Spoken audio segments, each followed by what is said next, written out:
Hey guys, and welcome back to the channel. Today, we're diving deep into a movie that shows us exactly why you should be careful what you wish for, especially when your wishes are managed by a creepy, magical phone app. We're talking about the 2018 teen fantasy flick, Status Update. Get ready, because this is the story of Kyle Moore and how a seemingly harmless social media app turned his life upside down and then completely inside out. The movie kicks off by introducing us to Kyle Moore, a regular teenager dealing with a pretty common problem: his parents are divorced. We see him at home with his mom, Jenna, who's trying to wake him up for his first day at a new school.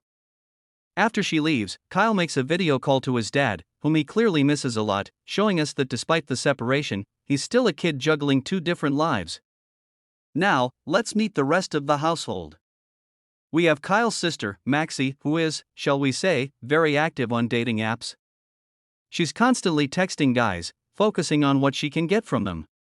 And then there's the awkward bathroom scene with the grandfather, which sets the early tone for the chaotic and slightly weird humor of the film. It's the first day of school, and Kyle, like any new kid, is nervous. He tries to get a car from his mom, arguing that his dad had paid for it, but Jenna, who seems to have a bit of a gold digger streak, dismisses him, saying he's too young and forcing him to take the bus. So, off Kyle goes, busing it to his new high school. At school, things immediately go wrong. He asks a group of students for directions, and naturally, they send him to the wrong class. While he's wandering the halls trying to find his correct classroom, he spots a girl practicing a song. She's talented, she's beautiful, and Kyle is instantly smitten. Her name is Dani Mackenzie. He finally makes it to the right class, already late, only to find the same group of jokers who sent him on the wild goose chase sitting there. After class, he finally tries to approach Dani. He's awkward, it's cringy, but he's trying. But just as he's about to make a move, his friend, Lonnie, who is very flamboyant and wearing ultra-tight, traditionally feminine jeans, comes over. Dani, who has strong opinions about authenticity, scolds Lonnie for trying to be something he's not, and she storms off, leaving Kyle alone and frustrated. Later, in the cafeteria, we see Kyle sitting by himself. Maxie, his sister, shows up with her new boyfriend, who happens to be Chinese, confirming her swift ability to find a date anywhere. Once they leave, another student, Zane, approaches Kyle. Zane is the classic school misfit. He has no friends and is constantly exploited by the popular kids to do their homework. Zane gives Kyle the lowdown on the social hierarchy. At the top is Derek Lowe, the star hockey player, and his smoking hot girlfriend, Charlotte Alden. Derek, as you might guess, is a grade A bully. And guess who Kyle's first victim of bullying is? You guessed it, Kyle himself. After school, Derek corners him, takes his phone, and starts playing hockey with it. When Kyle begs for it back, Derek demands he call him Papa. Kyle, humiliated, gives in, only for Derek to slam the phone against a wall and break it. Desperate to get his phone fixed, Kyle goes to the mall. He finds a strange, dusty repair kiosk run by an even stranger man, the shop owner. The shop owner instantly knows things about Kyle, like his crush on Dani and the whole broken phone situation, which completely weirds Kyle out. The man then introduces him to a new mobile app called Universe. He tells Kyle that if he writes anything in this app, the universe will hear it, and his wish will be fulfilled. It sounds like pure magic, and the shop owner hands him the phone and sends him on his way. Kyle goes home. He's lying in his room, recalling the weird encounter, and decides to try the app. His very first instinct, of course, is a teenage boy's instinct. He starts to type, "I wish I had a Russian girl tonight." But before he can hit post, his sister Maxie climbs through his window, heading out for a clandestine date with her Chinese boyfriend, giving Kyle a perfectly timed interruption. He then deletes that wish and updates his status with something a little more sentimental: "I wish my car and my dad were back." He posts it and falls asleep. The next morning, his mom tells him to go outside. And what does he find? His car is back. Kyle is absolutely shocked. It has to be the app, right? But then he rationalizes that maybe it's just a coincidence, especially since his dad still isn't there. But later that day, his dad shows up, saying he woke up feeling like he absolutely had to see Kyle, so he took the next flight. Now, Kyle is a believer. This phone is the real deal. To test it further, Kyle asks Zane about the app, but Zane has never heard of it. So, Kyle decides to go big. There's a school singing competition, and he updates his status. I wish I could be a singer. He goes to the audition, takes the stage, and opens his mouth. And out comes a perfect, high-pitched girl's voice. The whole room erupts in laughter. Kyle is utterly mortified. He races back to the shop owner, demanding to know what the heck happened to his voice. The owner simply tells him to fix it the way he got it, with the app. Kyle updates his status to correct his voice, and it works. Now that he knows exactly how to control it, he aims higher. That night, he updates his status. I want to be a great singer. The next day, he goes to the music teacher, who initially refuses to re-audition him. So, Kyle grabs a guitar and just starts singing.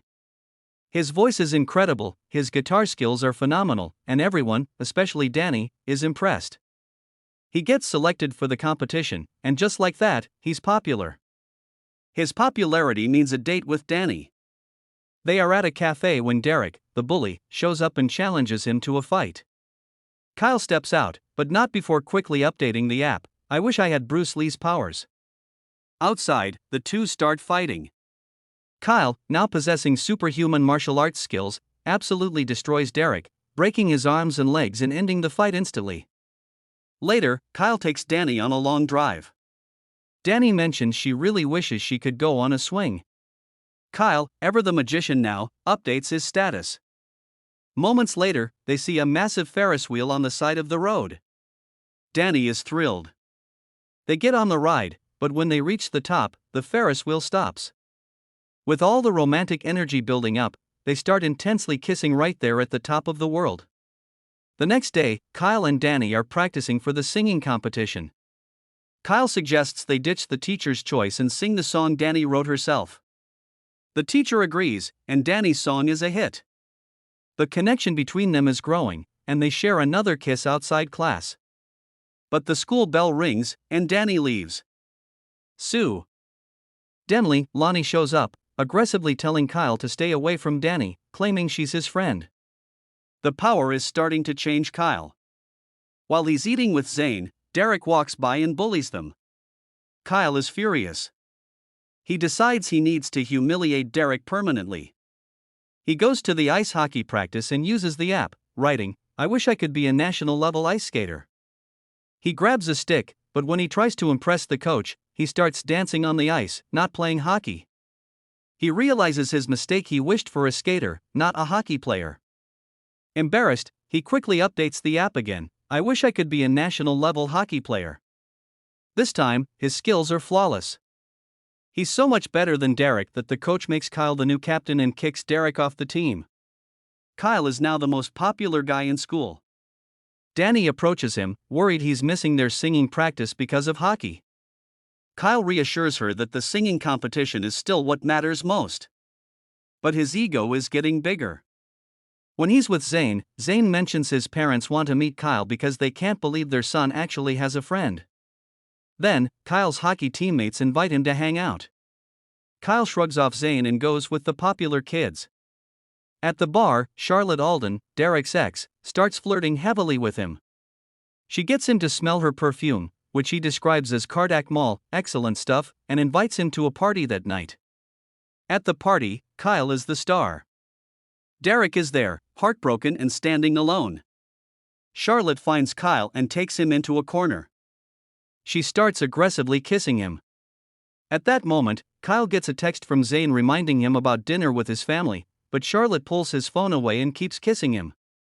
She then snaps a photo of them making out and posts it on social media. Danny sees the photo and is absolutely furious. Kyle tries desperately to apologize and explain, but she won't listen. Zane is also mad at Kyle for ditching him, and he walks away. Kyle is losing the people who truly care about him. Kyle then goes to Charlotte's house for dinner. Her parents are mega rich, their house is like a palace. Charlotte immediately tells Kyle to hide his shitty car in the parking lot. During dinner, Charlotte's dad starts insulting Kyle and his father, calling them poor. Angry and humiliated, Kyle goes to the bathroom. He opens the app and updates his status. I wish Charlotte's parents would like me. When he returns, Charlotte's father does a complete 180, calling him the perfect son-in-law. Then the situation gets much weirder. Charlotte's mom takes Kyle to the kitchen and instantly starts kissing him aggressively. Freaked out, Kyle tries to pull out his phone, but she knocks it down, and it breaks. Kyle grabs the shattered phone and races out, pushing Charlotte's mom away from the car as he speeds off. He drives straight back to the mall, desperate to fix his magical phone. He runs to the location of the kiosk, but it's gone. He asks the security guard where the phone repair shop is, and the guard tells him there has never been a phone shop there. The reality of the magic hits him. The phone and the shop were an illusion. He goes home to find his sister sitting sadly on the stairs. His parents are screaming at each other. His mom is tearing into his dad, calling him a useless failure who can't hold a job, confirming all the mean things he had been hearing. The next day, Danny is practicing our song, but she can't sing. The song is a duet, and she can't perform it alone. Kyle sees her distress and, realizing his presence is toxic, tells her that he is the one who should leave. That night, before his big hockey game, Kyle goes to see Danny. He confesses everything about the app, the wishes, the powers, and how it all made him popular. But he tells her he's miserable and just wants his normal life back. Danny tells him that while she was impressed by his newfound skills, the feeling she had when they kissed on the Ferris wheel was real. She walks away, but her words sink in. Kyle finally understands that he has to fix his life the hard way. The next morning, at breakfast, he directly confronts his dad about his job and his failure. He tells his dad that the mom was right, he is a failure, and he needs to leave. His dad is crushed, but he leaves. Next, Kyle goes to Zane's house. Zane's parents are stunned because they thought Zane had no friends. Kyle manages to reconcile with Zane. Back at school, Danny is struggling with the duet again. Kyle is about to go to her when Charlotte intercepts him, aggressively trying to kiss him one last time. It's the night of the competition. Kyle has his final hockey game, and the singing competition is happening simultaneously. He decides he will win without the app. In the hockey game, he starts strong, but then he fakes an injury, allowing Derek, who still has the real skills, to get back on the ice. Kyle takes off for the stage. Lonnie tries to stop him, challenging him to a fight. Kyle, for the first time, uses his words instead of magic. He tells Lonnie he is a sweetheart and should just be himself. Lonnie, confused but happy, gives Kyle his guitar.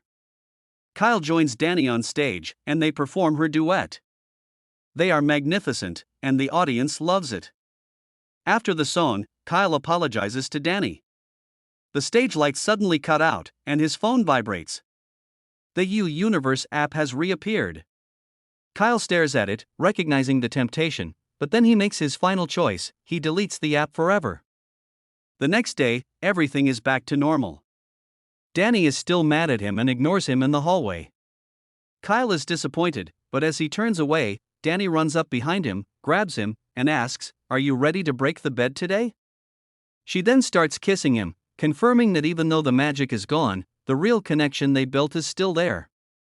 And that, guys, is the end of Status Update. What did you think of Kyle's journey? Was he right to delete the app? Let me know in the comments below.